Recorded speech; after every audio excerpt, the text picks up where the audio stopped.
بنستعرض برضه أو بنستكمل الجولة بتاعتنا اللي هي الأماكن أو المكان السوق المكونات سوق السيارات الجديد اللي هو في طريق السخنة عند المحاجر. ده المسجد مسجد ما شاء الله حاجة كويسة جدا يعني، والمساحة بتاعته تتسع عدد كبير من المصلين. برضو كنت عايز أقول حاجة، الناس وهي داخلة في تو باركينجز أو اتنين صالات انتظار، في اللي هي بتاعت السوق. دي الناس اللي هي بتيجي داخلة عشان خاطر تعرض عربياتها أو تبيع العربيات بتاعتها، وفي بتاعت الفيزيتورز أو الزائرين، دي بتاعت الزائرين. يعني اللي جاي ومش عنده النية ان هو بيبيع بيدخل اللي هي البارك اللي هو بتاع الزائرين ده. التاني بقى اللي احنا ناخده من بعيد كده شوية، ده اللي هو فيه حركة البيع والشراء. فعشان بس اللي يبقى جاي بعد كده يبقى عارف ان في مدخلين، في مدخل خاص بالبائعين اللي جاي بيبيع وبيشتري، وفي خاص بالفيزيتورز. وده المسجد زي ما قلت، يعني الناس بتجهز لصلاة العصر.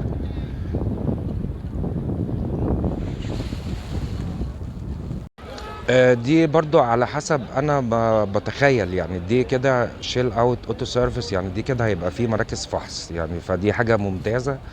طبعا هو المكان مقفول لسه، الخدمات لسه ما اشتغلتش اللي هي الشارع العقاري والحاجات دي، اعتقد في خلال الاسبوع الجاي دون. معلومة تانية برضو حابب اقولها، ان السوق هيشتغل يوميا، هو بيطلق عليه اسم مدينة السيارات. هيشتغل بصفة يومية يعني لغاية ما الناس تعتاد عليه. يبقى كده دي نقول مراكز فحص، تشيل اوت اوتو سيرفيس. نكمل بقى الجولة بتاعتنا في السوق جوه عشان نتعرف عليه، نعمل له برزنتيشن. دي كده يا جماعة وحدة مطافي موجودة بتخدم السوق اللي هو الجديد، داخل الساحات يعني. الحقيقة احنا يعني احنا بنستعرض كل الحاجات اللي موجودة في السوق، فعلا حلو يعني، حلو لما يكتمل وبتبتدي الخدمات دي كلها تكتمل وتشتغل، حاجة حلوة جدا يعني. دي حمامات وبيبقى ليها رسوم دخول.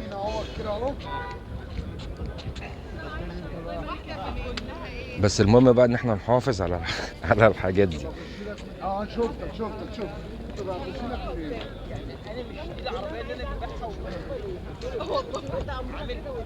ده كده يعني الناس ممكن تجيب عائلاتها معاها، يوم حلو بصراحة، والمسافة مش بعيدة خالص. زي ما احنا شايفين عائلات وناس محترمة نازلة يعني.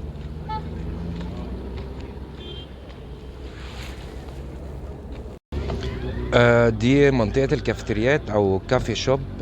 حاجة الحقيقة حلوة جدا يعني، والأسعار فيها مناسبة. موجودة برضو داخل الساحة بتخدم الزوار. يبقى احنا اللي كنا بنطالب بيه الأول إن كان يكون في كافيتريات، ويكون في أماكن عبادة، ويكون في يعني كل حاجة احنا اللي كنا بنتخيل، شهر عقاري، مرور، كل الحاجات دي متواجدة هنا في السوق. يبقى احنا كده استعرضنا منطقة الكافيتريات، نكمل الجولة. ده جزء مخصصينه لمعارض السيارات، وبالفعل كده في معرض ابتدى يفتح او ينقل هنا العربيات بتاعته. يبقى ده انا ما اعرفش هيشتغلوا زيرو او مستعمل، بس انا عارف ان المكان هنا يبقى مخصص للزيرو والمستعمل. فكده واضح ان هيبقى في مكان للمعارض كمان، ان هي تبقى متواجده هنا، وده اللي كان بيتقال عليه من بدايه السوق ان المعارض هتتنقل. بس مش عارف القرار ده هيتطبق ولا لا. وكلها هتتنقل خارج القاهره للظهير الصحراوي يعني. دي برضو منطقه كافيتريات تانية، وعربيه بتاعت تشيل اوت. يعني يوم مسلي يعني. نستكمل بقى بقيه الاماكن بتاعتنا. ده بقى المبنى اللي كل مصر كانت منتظراه، مبنى الشهر العقاري. ده الشهر العقاري اللي هو في سوق السيارات الجديد اللي هو في طريق السخنة.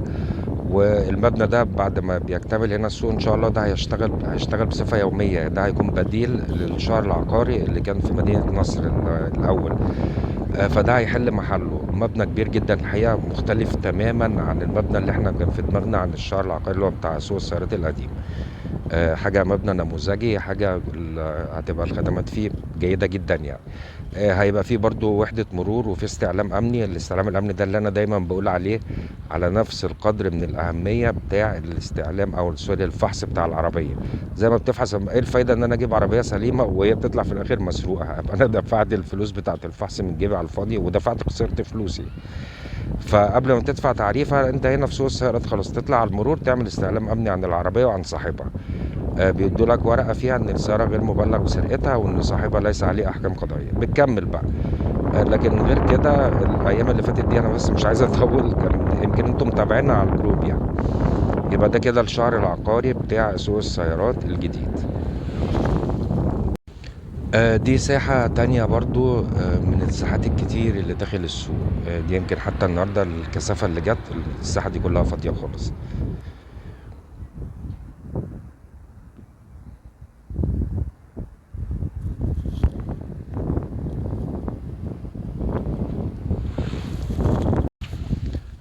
وحدة تراخيص مرور سوق السيارات الجديد.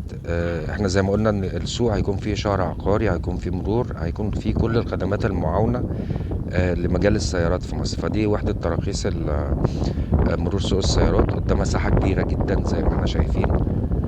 فدي بتتيح ان ممكن تعمل توكيلاتك وتعمل تفحص وتعمل كل حاجة وانت جوه السوق، يعني سوق السيارات الجديد. دي وحدة التراخيص. يبقى احنا شفنا الدفاع المدني، شفنا منطقة الكافيتريات، شفنا منطقة المعارض، شفنا المسجد، شفنا الحمامات، شفنا الشارع العقاري، ودي وحدة المرور. في كمان حاجة واضح ان في ناس هتستأجر، لان في مكان مكتبة هنا موجود، يعني مكتوب اليافطة عليها مكتبة. جوه زي ما احنا شايفين لسه الانشاءات بتتم.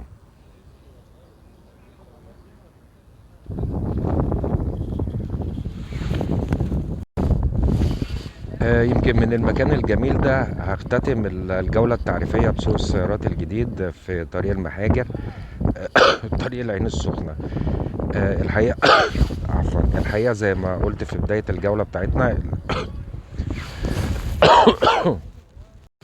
الحقيقة من المكان الجميل ده هختتم الجولة التعريفية بتاعت سوق السيارات في العين السخنة. يمكن احنا شفنا مع بعض النهاردة حاجات جميلة موجودة. موجود شارع عقاري، موجود وحدة مرور، موجود كافيتريات، موجود بنوك، موجود معارض جديدة، موجود مسجد، موجود حمامات، موجود كل حاجة، موجود ساحات انتظار كبيرة جدا. فالسوق بصراحة هو فرصة للي عايز يجيب أسرته ويطلع يتفرج على العربية. ده يعني حاجة نقول زي اللي كنا بنشوفها في الأسواق بره يعني. حاجة ممتازة جدا، أنا سعيد بيها وبتمحي من ذاكرتي خالص الفترة بتاعت سوق السيارات اللي كان في مدينة نصر، اللي هو مش السوق القديم، لا الفترة اللي فاتت اللي هي الناس بتروح والمرور بيمشيها لأن غير مصرح بيها. أنا الحقيقة ما فضلتش أنزل خالص في الفترة دي، لأن مش حابب أنقل صورة وحشة. يعني ما ينفعش إن أنا نازل سوق السيارات أسوق للناس عربيات والراجل بتكلمه تلاقي المرور بيجي ماشي لأن هو واقف مخالف. وبرضه في نفس التوقيت ما ينفعش تجارة بالحجم الكبير ده فاتحة بيوت كتير جدا ان هي ما كانش يبقى ليها سوق، وسوق يليق بيها يعني. فالحمد لله السوق تواجد، باذن الله الظروف تتحسن، لكن في حاله ركود كبيره جدا، وان كان السوق هيساعد على ضبط الاسعار يعني. يا جماعه السوق ده مهم جدا. يعني انت لما بتيجي غير ما بتتعامل على النت او الاوليكس او المواقع دي، كل واحد بيحط السعر اللي في دماغه، لكن النهارده او امبارح بتشوف اللي بينزل، اللي بيبيع هيقول سعر معقول شويه، لان في اكتر من عربيه معروضه، واللي نازل دلوقتي تحت ضغط الحاجه والاحتياج للسيوله عايز يبيع. هكتفي كده، وباذن الله اذا قدر الله لينا مزيد من العمر نستكمل الجولات دي بقى في الاسابيع الجايه ان شاء الله. شكرا جزيلا لحضراتكم والسلام عليكم.